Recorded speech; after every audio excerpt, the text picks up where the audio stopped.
Hi everyone and welcome back to our channel. Today we'll talk about the cycle of the vine.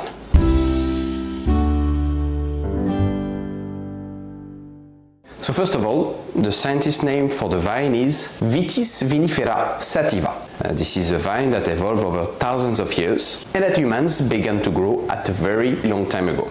Indeed, the first traces of residues of products derived from wine go back up to 6,000 years before Christ. But to be able to make wine from this vine, our ancestors had to, among other things, learn to know the plant, master it, and know how to work with it. This process obviously took millennia before being truly mastered. As one might imagine, the wine of the antiquity, the Middle Ages, and today's wine are very different. And this evolution helped achieving the wonderful wines that we can drink now. So the cycle of a vine, at an overall point of view, can be divided into two main phases. The vegetative phase, wherein the plant is basically awake, goes through germination, leaves appear, etc., up to the fruits. And the winter phase, or dormancy, wherein the plant is sleeping. But to be more precise, we can divide the cycle of a grape wine into 10 steps. The first step, the bleeding, or it is called in French, les pleurs, the cries. So the period is early spring.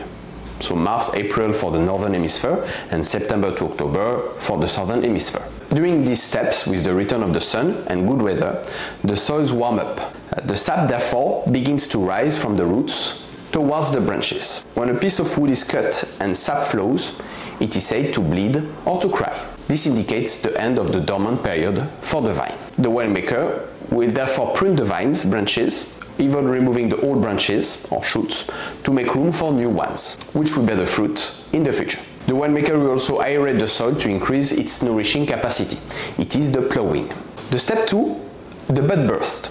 It happened between the end of March and the beginning of April for northern hemisphere, and September to October for the southern hemisphere. The buds begin to emerge and unfold to make room for young shoots. The winemaker do some disbudding, reduce the number of superfluous buds so as not to weaken the plant unnecessarily. It does also some green pruning. It reduces the branches to reduce nutrient consumption and boost selected buds. The following step is a shoot and leaf growth.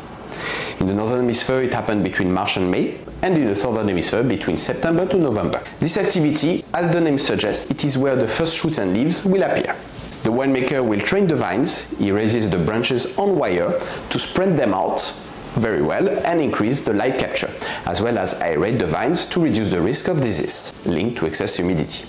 At this point, he does also some green pruning, as we explained in the previous point. For the following two steps, 4 and 5, there is the flowering and the fruit setting. In the northern hemisphere it happened between May and June, and the southern hemisphere between November and December.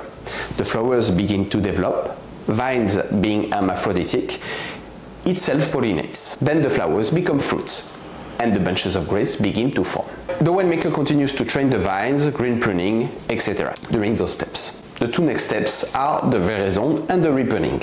This happens during summer, so northern hemisphere July to September and southern hemisphere January to March. The veraison is when the grapes fill up with sugar and tannins and begin to take on their color. The winemaker does some trimming. Some leaves are also removed to increase the sunlight. The aim is to reduce the plant's consumption of its leaves and facilitate the airflow.